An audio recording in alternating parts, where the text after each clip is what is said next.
오늘 읽은 시편 26편 1절에서 12절은 우리 성경을 보면 다윗의 시라고 기록되어 있습니다. 그러니까 시편 26편은 다윗이 노래한 구절이 시편 26편인데 시편 26편을 읽으면서 매우 큰 좀 혼란스러움이 있었습니다. 왜냐하면 1절의 말씀에 보면 내가 나의 완전함에 행하여 싸우며 흔들리지 아니하고 여호와를 의지하였다 스스로 그렇게 고백하고 있어요. 시편 기자인 이 다윗은, 이 시인은 내가 하나님 앞에서 온전히 완전하게 행했다라고 이렇게 고백하고 있습니다. 이 첫 구절이 매우 충격적이고 혼란스러웠습니다. 이렇게 살 수 있을까? 그런데 그 뒷부분에 보면 여호와여 나를 판단하소서, 이 1절의 말씀에 보면 하나님 앞에서 완전하게 행했다 스스로 그렇게 고백하고 있는데 이 시인은 누구에게 고소를 당하고 있는 것 같아요. 그래서 1절과 2절 말씀에 보면 이 시인이 하나님 앞에서 완전하게 행했음을 고백하면서 시인의 무죄함을 천명하면서 애가를 부르고 있는 시인 것 같습니다. 그런데 6절의 말씀에 보면 여호와여 내가 무죄함으로 손을 씻고 주의 제단에 두루 다니며 감사의 소리를 들려주고 주의 기한 모든 일을 말하리이다 라고 고백하고 있습니다. 그래서 이 시 26편이 읽으면서 혼란스러웠던 부분이 뭐냐면 애가인 것 같은데 그러나 6절 말씀부터 보면 또 다른 모습이 등장해요. 시인의 또 다른 모습, 어떤 모습이냐면 축제의 모습을 발견하게 됩니다. 그러면 26편은 어떻게 접근해야 되느냐? 두 가지를 다 가지고 있어요.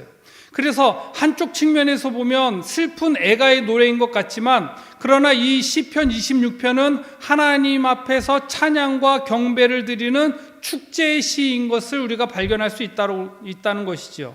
그러면 이 시편 26편을 노래하고 있는 시인은 지금 어디에서 노래하고 있는 겁니까? 6절의 말씀에 보면 여호와여 내가 무죄함으로 손을 씻고 주의 제단에 두루 다니며 어디예요? 성전에서 지금 노래하고 있는 거예요. 무엇을 노래하느냐? 8절의 말씀에 보면 여호와여 내가 주께서 계신 집과 주의 영광이 머무는 곳을 사랑합니다. 성전에서 축제의 모습과 기쁨과 영광과 찬양을 들리고 있다는 것입니다. 그렇기 때문에 시편 26편을 묵상할 때 두 가지 감정이 다 교차해요. 첫 번째는 하나님 앞에서 완전하게 행했던 내 모습을 하나님 앞에 고백하고 있는 거예요. 하나님 앞에서 흔들리지 않고 하나님을 의지하면서 살았던 자신의 모습이 나는 완전하게 행했습니다. 그런데 상황은 어떤 거예요? 9절 말씀에 보면 내 영혼을 죄인과 함께 내 생명을 살인자와 함께 거두지 마소서. 10절에 그들의 손에는 사악함이 있고 그들의 오른손에는 뇌물이 가득합니다. 여기서 말하는 10절에서 말하는 그들은 누구냐면 사회적으로 높은 자리에 있는 사람들이에요. 뇌물을 취하고 살인하는 그런 사회적으로 높은 자리에 있는 그 사람들과 함께 생활하면서 나는 그들과 같이 살지 않았고 하나님 앞에서 완전하게 행했습니다. 그래서 하나님 성전에서 기쁨과 영광의 찬양을 드리고 있는 거예요. 그래서 이 시편 26편은 애가인 것 같지만 그러한 환경 속에서 뇌물이 가득하고 그리고 사회적으로 높은 사람 자리에 있는 사람들이 살인을 거르는 그런 상황 속에서 그리고 4절에서 악인과 함께 동행하지 않고 악인이 있는 그 집회를 미워하고 악인과 함께 같은 자리에 앉지 아니했던 자신의 모습을 하나님 앞에 와서 기쁨으로 찬양하고 있는 거예요. 그래서 나는 하나님 앞에 완전하게 행했고 하나님을 의지하면서 살아왔습니다라고 하나님 앞에서 기쁨으로 노래하고 있는 거예요. 제가 이 본문을 읽으면서 첫 번째 혼란스러웠던 것이 무엇이었냐면 이렇게 살 수 있을까라는 거예요. 여러분 이렇게 살 수 있을까요? 없을까요? 없을 것 같지요. 그런데 처음 이 본문을 어저께 원고를 작성할 때까지만 해도 없다라고 저도 그렇게 생각을 했어요. 그런데 우리 생각이 어떤 생각이 있냐면 흔들리지 않고 여호와를 의지하면서 살아가는 삶이 가능하지 않다라는 전제를 우리가 은연중에 가지고 있어요. 그런데 곰곰이 생각해 봤습니다. 오늘 새벽 차량 운행을 하면서 생각해 봤어요. 그런 삶을 살 수 있을까? 있어요, 없어요? 있어요. 누가 그렇게 살았어요? 부모님 세대 우리 성도님들. 온라인으로 예배 드리시는 분들은 잘 감이 안 오시겠지만, 비가 오나 눈이 오나 바람이 부나 성전에서 기도의 자리를 꿋꿋이 지키는 분들이 계셨다라는 거예요. 이 성전이 그냥 어느 순간에 알라딘의 요술램프처럼 했던 순간, 이게 막 순식간에 지어진 건물이에요? 아니에요. 한국교회 역사를 보고 제일소망교회 역사를 보면 이 교회는 그냥 지어진 게 아니에요. 이 교회 털을 닦을 때 누가 했어요? 누가 뭐라고 해도 눈물을 흘리면서 기도하신 분이 계셨고요. 저희 어머니도 그렇게 신앙생활 하셨어요. 눈이 오나 비가 오나 바람이 부나 욕을 먹어도 기도의 자리를 지키면서 묵묵히 하나님 앞에서, 하나님, 내가 이러한 수모를 당해도, 내가 돈이 없어서 많은 사람들에게 비난받고 욕먹고 때로는 수치심이 있어도 하나님, 내가 십자가 붙잡고 살아가겠습니다. 그런 분들이 계셨다라는 거예요. 그것이 오늘 시편 26편의 다윗의 고백과 너무 흡사하다라는 거예요. 다윗의 1절의 고백, 내가 나의 완전함을 행하여 싸우며 흔들리지 아니하고 여호와를 의지하였습니다. 이 고백을 누가 하고 있습니까? 했던 분들이 계셔요. 저요? 아니요, 저 말고요. 우리 부모님의 세대들과 묵묵히 기도의 자리를 지키신 분들이 계셨다라는 거예요. 기도의 자리를 회복하지 못해서 눈물 흘리던 그러한 성도님들이 계셨다라는 거예요. 코로나 때문에 교회 예배에 참석하지 못해서 즐거워하신 분들도 계셨지만, 그러나 그것 때문에 눈물 흘리는 분들도 계셨다라는 거예요. 그런 분들의 고백이 뭡니까?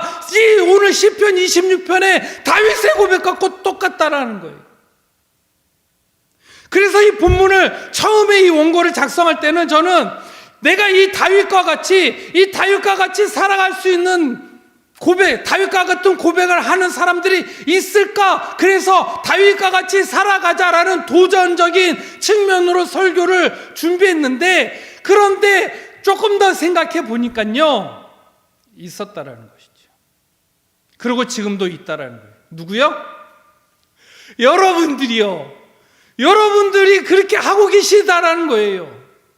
내가 예배 자리를 참석하지 못해서 가슴 아파하고, 기도의 자리에 막힘으로 인해서 가슴이 아파하고, 그런 마음의 고통이 있으셨던 분들은 다윗과 같은 고백을 할 수 있었다라는 분들이에요. 그래서 다시 예배가 회복되고, 이제는 이번 주부터 공동체 예배가 시작된다는 소식을 들을 때 내 감사의 소리를 들으며, 이 다윗의 고백처럼 7절에 감사의 소리를 들려주고 주의 기이한 모든 일을 말하리이다. 어디서? 주의 성전에서. 그것이 다윗의 고백이었고, 우리의 신앙 고백일 수 있고 신앙 고백이 되어야 된다는 것이지요. 그래서 시편 26편은 우리에게 이 새벽에 기쁨을 줍니다. 왜 기쁨을 줍니까? 다윗과 같은 사람이 없었다? 아니요, 지금도 있습니다. 그리고 지금도 있고 지금도 있어야 돼요. 누구요? 저와 여러분들이 다윗과 같은 신앙 고백을 하기를 소망합니다. 그러한 삶을 못 살았다고 한다면 내 인생은 망가졌구나, 내 신앙은 끝났구나가 아니라 소망하는 것이지요. 다윗과 같이 삶을 살아가기를 소망하는 것이지요. 그리고 그렇게 살아왔던 우리 어르신들과 성도님들은 이제는 다음 세대를 꿈꾸고, 그 다음 세대와 앞으로 일어날 일을 위해서 전수해 여쭤야지요. 나의 신앙의 모습과 교회를 위해서, 성전을 위해서, 여호와여, 내가 주께 계신 집과 주의 영광이 모으는 곳을 사랑합니다. 그리고 내가 사랑했고 내 자녀들이 사랑하고 앞으로의 자녀들이 사랑하는 그러한 성전이 되게 해달라고, 그러한 신앙이 전수되게 해달라고. 신앙이 나에게서 끝나는 게 아니에요. 앞에 있는 황영선 목사는 참 생각해도 그래요. 그런데 그러한 신앙을 부모님이 보여주셨어요. 저희 어머니를 얘기할 때마다 늘 빼놓지 않는 얘기가 있잖아요. 반찬은 못하셨어요. 살림도 잘 못하셨어요. 아무리 생각해도, 객관적으로 아무리 사랑으로 덮어서 생각해 보려고 해도 그건 어떻게 덮어질 수가 없어요. 그런데 저희 어머니에게 봤던 것, 새벽에 찬손으로 새벽 예배 끝나고 왔을 때 그 찬손으로 자고 있는 저희 이마에 손을 얹고 기도해 주신 그 어머니의 차디찬 손길이요.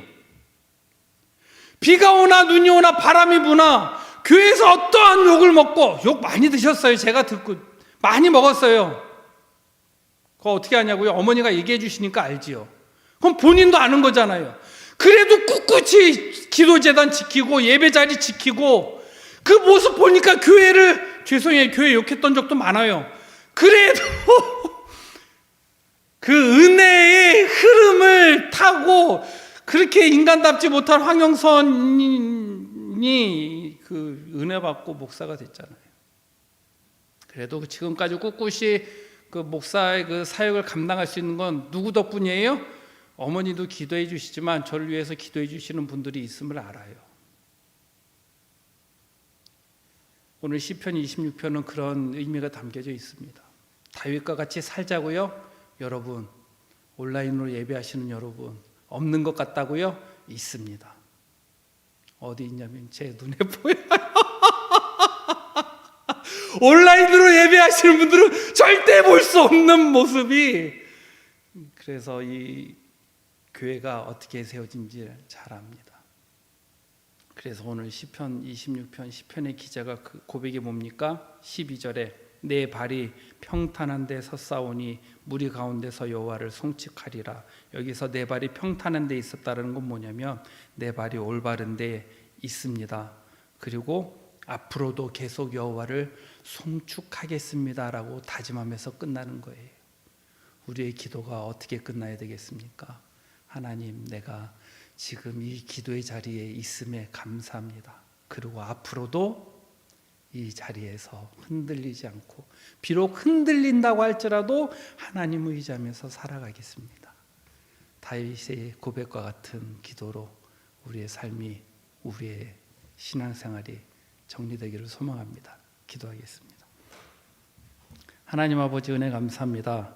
다윗과 같이 하나님, 우리 부모님 세대들과 우리 성도님들, 집사님, 권사님, 장로님들이 비가 오나 눈이 오나 바람이 부나 하나님 완전한 데서 하나님을 의지하며 예배 자리와 기도의 자리에서 묵묵히 꿋꿋이 지켜나가며 하나님 성전을 지키고 하나님 성전을 사랑하고 주께서 계신 집과 주의 영광이 머무는 곳을 사랑하며 그것을 지키며 지금까지 지키시고 인도하신 하나님 은혜를 감사합니다.